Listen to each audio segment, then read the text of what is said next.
success, wealth, recognition. Gary Cooper had it all, lost it all, then turned a revolutionary discovery into the success paradox. Here's Gary.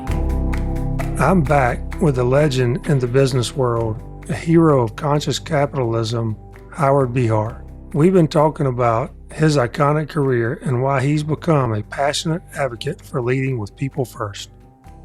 Howard, you know I'm a big fan of your books, your podcast, and you often talk about the one thing that companies do that get them in trouble is they stop listening to their people.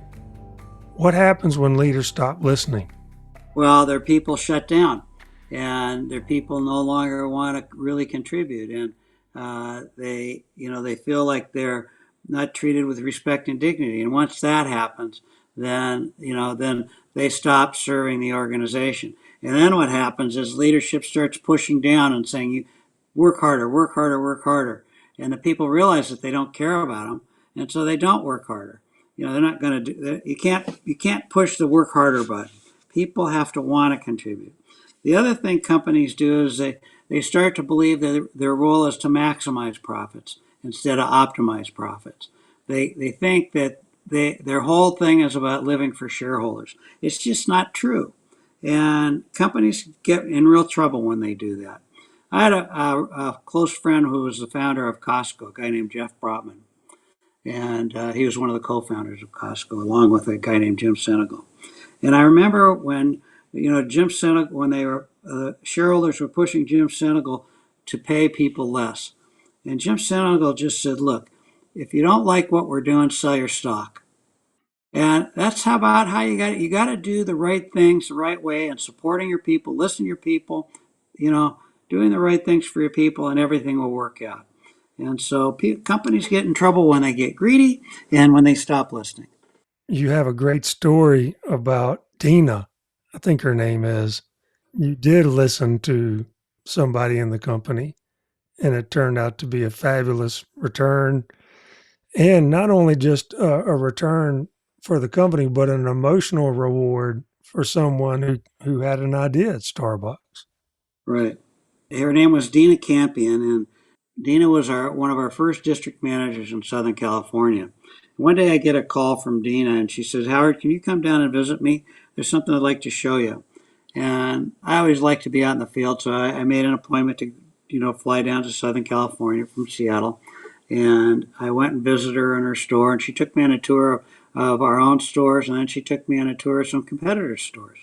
In one of the competitor stores, she bought me a drink, and she said to me, "Howard, we're getting about 30 people a day asking for a beverage like this." I said, 30 a day? God, I don't have a college degree, but I can multiply this one out. At that time, it was selling for $3, a cup, and times 30, that was 90. It was about plus or minus $600 a week. And that was, 30 grand a year. That was like a 5% lift in our sales at the time. And I said, "Really?" So I took her idea back to Seattle, and I laid it out, and I said, "Dina thinks we ought to have a product like this." And I gave what she thought the numbers would be. And the head of product development said, "Howard, we're not going to sell a drink like that. We're in the coffee business. So, I'm in charge of product development, and I'm sorry, if you want me to call her and tell her we're not going to do that, I'm happy to do it." And I said, "No, I'll do it." So I called her up, and I said, "You're going to be disappointed, but there's no support for this right now. But let's give it 6 months. We'll come back after it." So about 3 weeks later, I get another call from Dina. She said, "Howard, can you come down again? There's something else I want to show you." And I said, "Dina, what is it that you want to show me?" She said, "Well, there's something more I want to show you about that beverage we're talking about." I said, "Dina, just leave it alone." And then she just said, "Howard, please." And I said, "Look, I'm not going to make a special trip, but I have to be there in about 3 weeks. And I'll drive up to one of the stores in Southern California." And I met her at the 3rd Street Promenade store in Santa Monica. She asked me to go sit down at one of our tables, and I sat down, and she brought up 3 little sample cups. And she said, "Try this."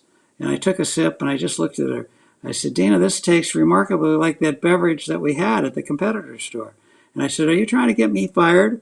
She just laughed, and she looked at me with those big brown eyes, and she was like one of those little dogs that have really sharp teeth that sink their teeth into your calf, and no matter how much you try to shake them off, they won't shake off. That's Dina. She just kept pushing, pushing, pushing. Please let us try this. Please let us try this. So, it was one of those times in my leadership career, and I've had more than one, that, you have to make a decision that goes against maybe something in the organization. And I always try to live by these rules. Don't do anything illegal, don't do anything immoral, don't do anything unethical, and don't poison anybody. If you could do that, you'd be all right. I said to Dina, I said, okay, you can try it, but do not tell a soul. So she figured out how to make this beverage and to sell it. And so I thought she was going to, I said, call me every night with the sales. And so I thought, she'd sell 30 drinks a day. Well, the first week she sold 40 drinks a day. The second week, 50 drinks a day. The third week, 70 drinks a day. I'm thinking to myself, Howard, you are a genius. Because if it held, this was going to be a blowout success. And that item was Frappuccino. It became 20% of our sales and became almost a $4 billion business. It came from listening to your people. And one thing that I was thinking about last night, and you made a comment about you were very careful to follow chain of command. I was really, really digging into that, thinking about that last night as I was going to bed. Do you mind explaining that to me, like what your thoughts are on chain of command and how that works? Because you were delicate on how you handled that, not only for Dina, but for the corporation itself, for Starbucks. You were protecting that whole thing. What's your thoughts on chain of command and when to push and when not to push? And that goes along with servant leadership too, right? Right. Yeah, absolutely it does. I mean, sometimes, you have to go against the flow in an organization. As long as you're not hurting an individual, as long as you're not betting the company. And I had a senior enough position at that time where, and I was willing to take a chance. And, here's what I believe that, you got to be willing to bet your job every day. You have to be willing to do it. And if you're going to really move an organization forward and contribute to an organization, you can't always operate in fear. And so I realized that this other guy had the responsibility for product development, but I also had responsibility for moving the business forward. And so, I wasn't doing anything to harm anybody. I was keeping it tight and making something happen. And I just believe that sometimes you got to break the rules a little bit and you got to go against it. Again, don't do anything illegal, don't do anything immoral, don't do anything unethical, and don't poison anybody. That's it. As long as you're not hurting anybody, sometimes you gotta try things. I mean, you want to know if look the guy that at McDonald's, the guy that invented the breakfast mac, he just did it. Egg McMuffin. Look at the guys at 3M that invented Post-it notes. They're working on something completely different. That's just the way it is in life. One of the things that I heard you receive was an Active Positive Leadership Award. And it was a story about also doing something that wasn't very pleasant. Sometimes when we hear about servant leadership, we think it's a warm and fuzzy thing. And servant leadership isn't about that. It's about positive leadership, correct? Yeah, it's about performance at its core. At the end of the day, we have to get the job done, and we're being evaluated every day, right? If you're married, if you have children, if your work, whatever you're doing, people are evaluating your performance every day. Your significant other, your wife is evaluating your performance. Your children are evaluating your performance against who you say you are and then what you do. And your boss is evaluating your performance. And the truth of the matter is, you should be evaluating your own performance because that's who the most important person you're ever going to perform for is yourself and not for others. You've got to do what you say you're going to do in life. And so I just believe that servant leadership is more about performance than it is about this. It's not mushy and soft. It's not just being a nice person. It's also manage the performance with your people. It's just how you do that. It's you treat people with kindness, you treat people with respect, even if they didn't perform. You don't abuse them. You have a real open, honest conversation and a kind conversation, direct conversation, but a kind conversation. I have probably in my life, I've maybe met one or two people that didn't want to do a good job. Everybody wants to do a good job. So you have to go into, let's say somebody isn't achieving their commitments, their objectives. You don't go in and start yelling at them. You go in and say, hey, I see that you're not making your numbers. What's going on? What can I do to help you to get where you need to be? Well, that was the one thing about this particular story with Lori Christmas is it was difficult to do what you had to do with dignity, care, and love because it was a difficult circumstance. And I think that's important for me to learn how to do something. And the quote was, nothing sounds like the truth but the truth. Lori Christmas was my administrative assistant, and this was at a company that I was president of.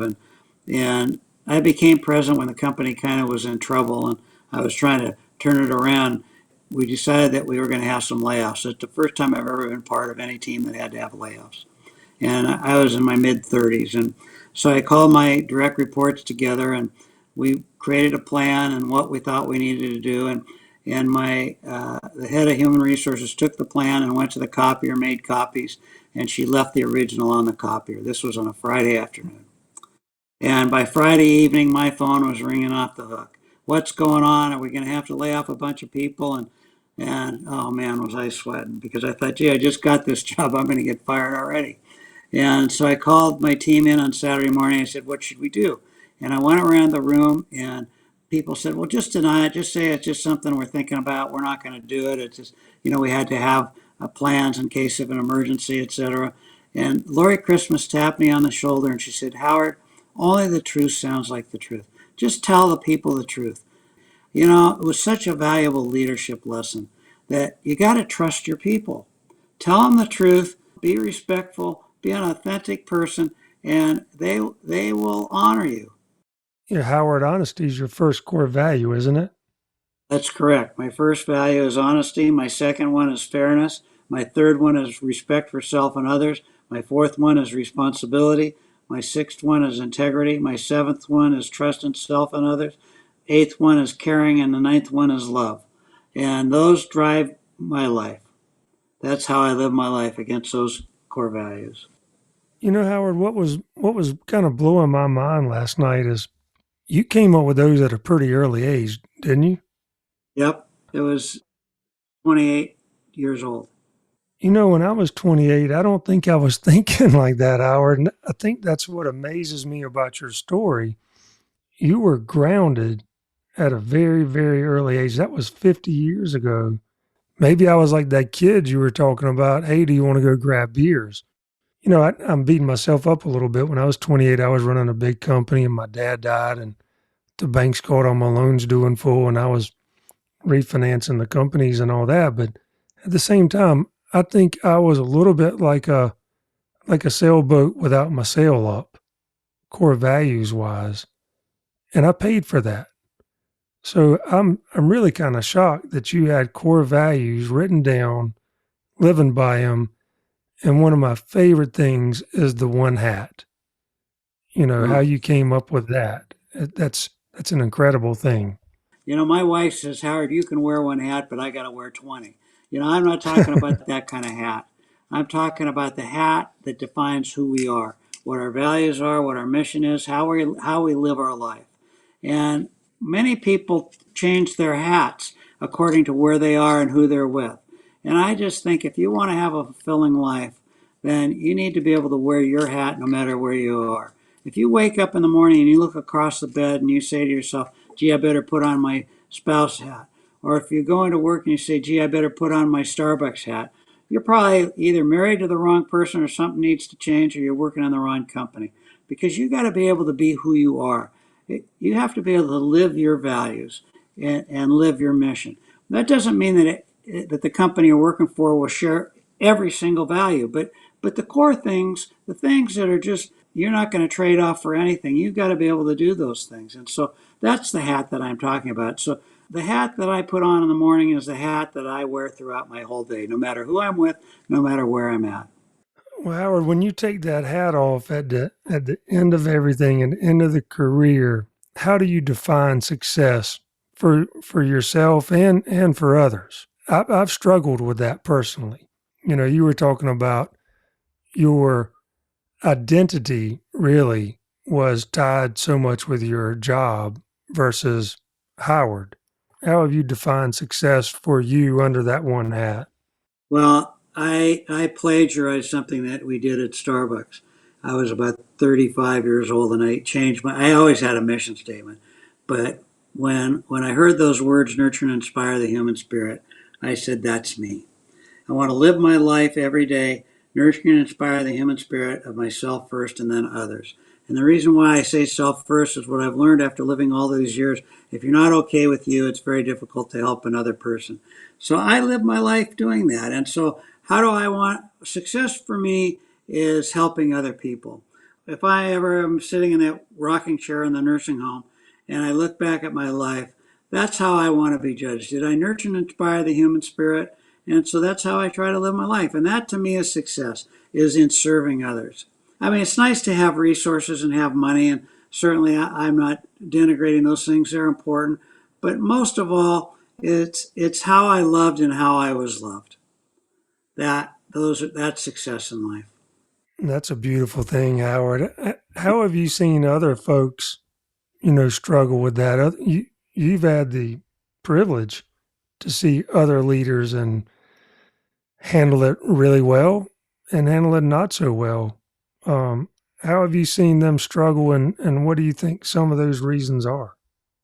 Well, I've reported to some leaders that weren't very kind, and they struggled with keeping people, and they struggled with their organizations and their businesses. And then I've seen the opposite side of that: the Jim Senegals, the Jeff Brotmans, the Bruce Nordstroms, the Chip Tyndalls. I mean, that all have grown to understand that it's the people that count.